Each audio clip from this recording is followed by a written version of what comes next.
What's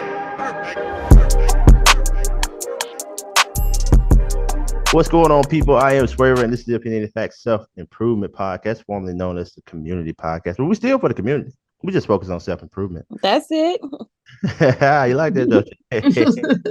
All right, I'm joined by our amazing co-host, Jersey Great and Love Joy. How y'all doing tonight, ladies? Wonderful. How are you? Doing pretty good. I'm doing fantastic, man. I'm doing fantastic. Thank y'all for asking. And to our listeners, man, thank y'all for the continued support. We really appreciate y'all so much. Don't forget to like, subscribe if you like this type of content. And for you guys that are new, basically we take topics here and we just try to break them down to where they can help you with furthering your journey with self-improvement. And we also bring people on sometime to give their personal accounts with what they had to do or what they went through to reach new levels of self-improvement. So tonight's two topics that we're going to talk about are Father's Day, and we're also going to be talking about how being a strong, say it again, strong woman can actually be not so good for you. But anyway, we don't like to hold y'all, so we're going to go right into it. What you got for us, Journey? So, just how being a strong Black woman can make you weak. Excuse me, Black woman. Go ahead. Specifically. All right. Yeah, specifically.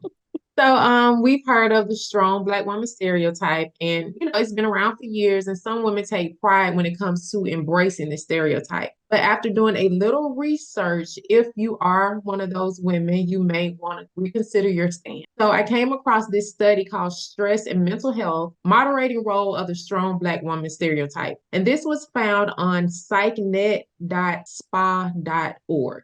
So anyways, just talking about, how the perception of the strong Black woman is one of resilience and perseverance, and her strength is shown through independence, being self-reliant, and sometimes self-sacrificing, all the while handling life problems with ease, because after all, the strong Black woman doesn't have time or possibly the space to really tap into her innate nature as a nurturer or to be soft and vulnerable. However, this is masked by a hardened exterior, which pretty much prevents anything from getting out as well as anything from coming in. And this is really what a problem lies. So there was a study conducted, this was back in 2014, which sampled 92 Black female college students, which showed there were high stress levels and depression symptoms when certain women embraced this strong Black woman stereotype versus the women who didn't embrace it. So I just thought that was interesting, especially like when it comes to the fact that you're taking on so much and it starts to affect your mental health as well as causing stress and depression. So I thought that was interesting. And then I came across another article. This was found on jetfoundation.org, which talks about how to break free of the strong Black woman stereotype. And it offered tips to avoid the stereotype. One being giving yourself permission to feel, because like I said before, what comes along with the stereotype is, nothing bothers you. You can take on the world. Basically, you're this superwoman, and that's just not true. Also, if you need help, ask for it. And I'm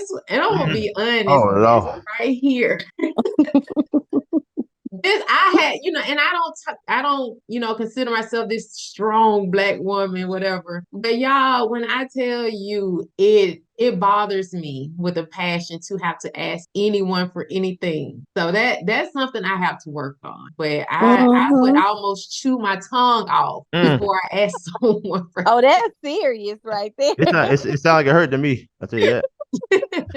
So that is something I do know that about myself. That is something that I am working on. But so that part was really for me. But another way to avoid the stereotype is to talk and share, whether it's close friends, relatives, or a therapist. When you have a lot going on, you will eventually explode at some point. So, be able to, talk to someone about whatever it is that you're dealing with. If you feel like you're overwhelmed, talk to someone. And last but not least is take care of yourself. This can be done with a hobby, spending time with friends, journaling, prayer, meditation, reading, getting into arts and crafts, whatever type of outlet you can have to just have some type of self-care for you, because you don't have to do it all. You don't have to take on the world by yourself. I mean, you're human. It's only so much you can do. So Just wanted to share those things. Do y'all know like these strong Black women who kind of fit that category? Yes, because I used to be that way. I think because people make it seem like being that strong, independent Black woman was a positive thing. And so Yeah. you're like, yeah, I'm taking on this. I could do this by myself. I pay all my bills by myself. I Right, have my right. own place. And then you do stress, you do cry, you do get sad, but you typically do those things by yourself because that's not the characteristic of a strong Black woman.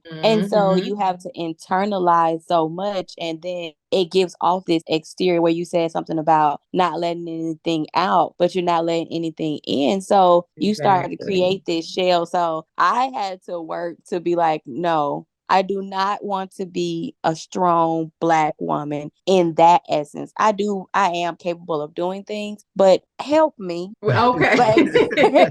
help, please.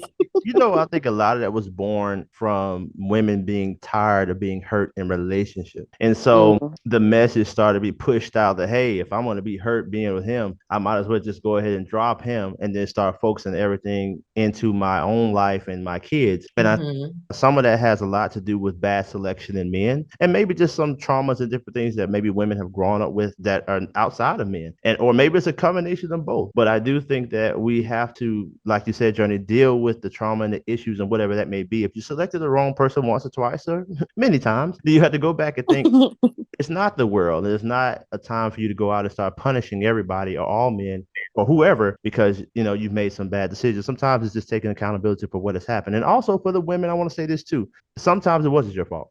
Sometimes we're just pushed into those situations where you have to be independent. But it's all understandable. I guess it's a case by case situation. But yeah, I ain't gonna talk too much about that because I'm not a woman. So hey, give a little bit about that. But this brings me to the next topic about fathers, man. This is why y'all need to get married and get y'all some fathers in the house. You know what I'm saying? Get you some help, like you said, Joy. Get you some help. You know what I'm saying? I want to see what your stance at first before I decide now. Oh man, it's a ball fisted up in the air, baby. For the Black, I'm just playing. I'm just playing. But anyway, so yeah, I want to tell you the listeners, you guys, if y'all didn't know, let's talk about the origins, where the Father's Day actually came from. I got this from history.com. And it says the nation's first Father's Day was celebrated on June 19th, 1910, in the state of Washington. However, it was not until 1972, 58 years later, after President Woodrow Wilson made Mother's Day official. See, look what they did. They already put Mother's Day in front of Father. It's crazy here.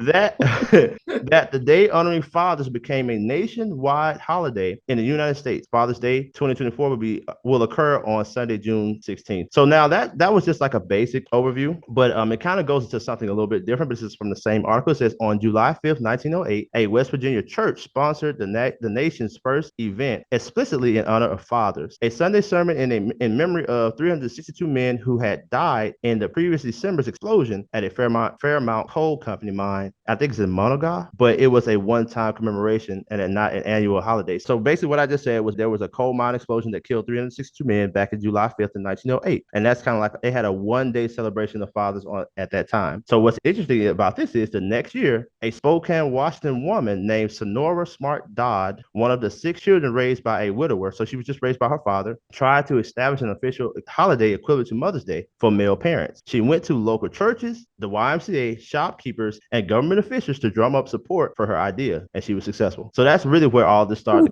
A woman had to Yes. get y'all a holiday. Oh no, she Look at that. look, she realized what y'all was going through about that. I'm tired. We need to that's what she realized. So now I wanted to share that with you guys. Just so some more information that you guys probably didn't know was that it says about 8% of households in America. This came from PewResearch.org. Said that about 8% of households are headed by single fathers with minor kids. That's up from 1% from 1960. So we have dads stepping up out here, man, stepping out. That's Yeah, I beautiful. see. It's a beautiful thing to see. And also, Yes. according to the CDC, I know a lot of people don't like it, but according to the CDC, the Black father is the most involved with the kids. All right, all right. That's a good I'm thing. hating there, but No, that's a good thing. No, it's That wonderful. is a great thing, but we have some people out here that would beg to differ. All right, But then. Yes. Yeah. But no, a I, big celebration. Oh, what you say? You got some more hate for you? Okay, all right. Go ahead. what? Right. No, I She's love it. supporting. Right. I'm in support of that. Okay. I just get a little excited when we talk about the fathers. Because y'all, I just became a father 3 years ago. Now, what I'm saying? Maybe if I wasn't a father, I probably wouldn't care. But you know what I'm saying? I'm a father now, and I'm just excited to be a father. My son went to school for the first day today in summer school, so I'm just proud. Oh. Aww. Yeah, proud dad, man. So Did you cry? I no, was just about to ask that. no tears, but you know what I'm saying? We gave some hugs, some daps and stuff like that. You know what I mean? I love my baby. So I just want to say, man, to all the fathers out there, you know what I'm saying? You may not put them in a Lamborghini, but hey, man, that Pinto will get them the same place. You know what I mean? You may not get them in the mansion, but hey, get them 4 walls somewhere. You feel what I'm talking about? And also, they may not get steak and shrimp every night, but you make sure they get noodles at least. So I'm just saying, the ladies like, what? But yeah, no, seriously though, on a serious note, thank you to all the fathers and all the men out there who are stepping up and trying to do all they can do. We appreciate you. Yes. And happy Father's Day. Happy Father's Day. Yes. And one thing about it, y'all can go out the weekend, don't have to wait in line in no restaurant. That's So it. happy Father's Day. They got food at home, girl. They got food at Now, home. come on now. We can't be doing that. But if y'all gonna cook for him at home, give us some steak or something. Come on now.